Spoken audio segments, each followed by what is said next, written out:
Donc oui, je me présente dans la première circonscription de la Corrèze pour la NUPES. Un mouvement historique finalement parce qu'on regroupe plusieurs partis, que ce soit le PC, que ce soit la France Insoumise, le PS, Europe Écologie Les Verts. Donc les gens attendaient ça finalement.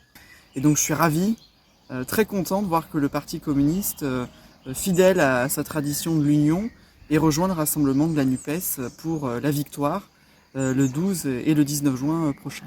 Donc voilà pourquoi je suis là. C'est parce que cette union, elle m'a donné une force réelle en me disant qu'on peut changer les choses aujourd'hui et en se groupant, on est plus fort. Donc c'est indéniable. Et puis aujourd'hui, lutter contre la politique de Macron, c'est indispensable. Bonjour, Nicolas Marlin, j'ai 22 ans, je suis travailleur social en protection de l'enfance et candidat suppléant de la NUPES avec Sandrine Devaux sur la première circonscription de la Corrèze. Je suis une Corrézienne. Alors Corrézienne, je suis née à Brive. Mes parents étaient corréziens, mes grands-parents et arrière-grands-parents étaient corréziens du côté de Sainte-Féréole. Enfin voilà, j'ai des attaches profondes de la Corrèze, j'y ai toujours vécu et je suis revenue parce que quand on parle de la Corrèze, on y revient toujours.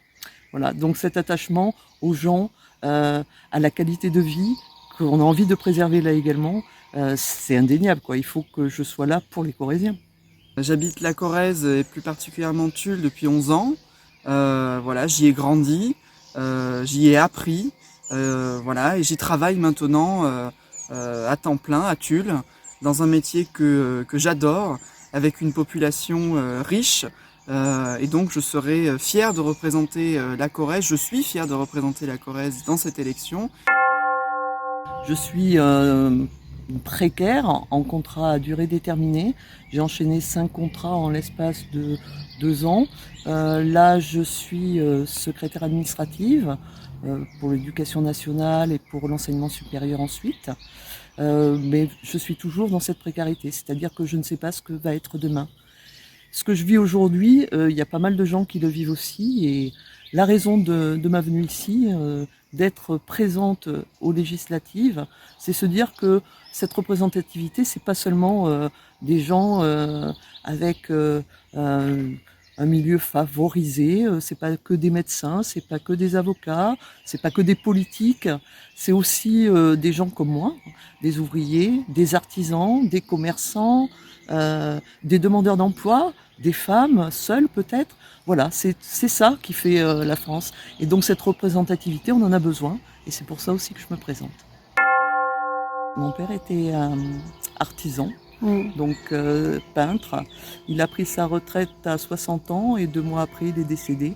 Donc cette retraite à 60 ans, je me dis, elle est quand même bienvenue, quoi. Parce que combien sont partis avant la retraite ou très peu de temps après leur retraite. Je connais des dizaines et des dizaines de personnes autour de moi qui me disent « oui, mon père aussi, il est parti peu de temps après sa retraite ». Donc c'est des choses qui touchent, qui marquent. Quand on a 30 ans, on y pense peut-être moins, mais quand on arrive près des 60 ans, là on y pense vraiment. Et ça, c'est important parce que travailler toute sa vie, tout le monde travaille. On est tous des travailleurs et très peu de gens n'aiment pas leur métier ou ne sont pas favorables à leur métier. Ils se donnent à fond quand ils font leur métier. Donc voilà, je pense qu'il faut vraiment que tout le monde se retrouve dans ce programme et qu'on puisse faire quelque chose de beau et qu'on lutte surtout contre la politique que Macron est en train de mettre en place pour 5 années encore consécutives. Donc là, nous sommes à Argentat et bien sûr, au niveau des écoles, on apprend qu'une fermeture de classe va être prise en compte. Donc il y a aussi un enseignant qui en prof d'EPS qui n'aura plus son poste. Voilà, c'est des choses qui tourmentent, qui agacent, mais bout à bout, toutes ces choses-là font que c'est détestable. Alors avec la NUPES, je rassure, les classes et les effectifs seront plus de 25, 30, voire 40 parfois. Ce sera au maximum 19 élèves par classe pour un enseignement de qualité.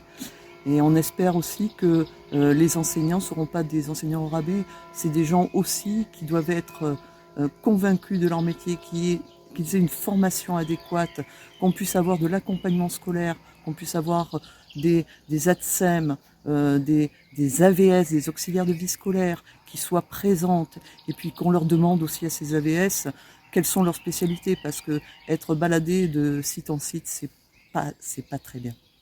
J'aimerais vous parler plus particulièrement de la question de la jeunesse qui est centrale dans le programme de la NUPES, puisqu'effectivement les jeunes aujourd'hui sont confrontés à des situations de précarité extrême.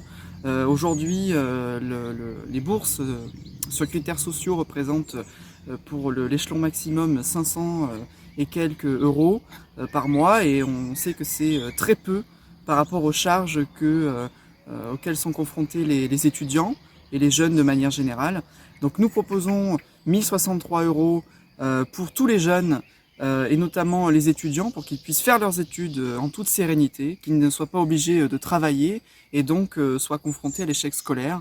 Nous voulons que les études soient accessibles à tous et à toutes, et que tout le monde puisse rêver et faire ce dont ils ont envie de faire. Donc aujourd'hui, on est au bord de l'eau, on a un cadre agréable, et l'écologie, c'est quelque chose d'essentiel. Donc je crois qu'elle a été au cœur des premiers débats de la France Insoumise à l'époque. Donc cette union avec Europe Écologie Les Verts, elle est vraiment un moment des plus merveilleux qu'on ait pu avoir, parce que oui, je défends l'écologie, oui, je suis respectueuse de mon environnement, oui, j'ai envie de vivre encore au milieu des arbres, de la forêt, j'ai envie d'entendre les oiseaux chanter, voir les biches et les chevreuils au milieu de mon pré.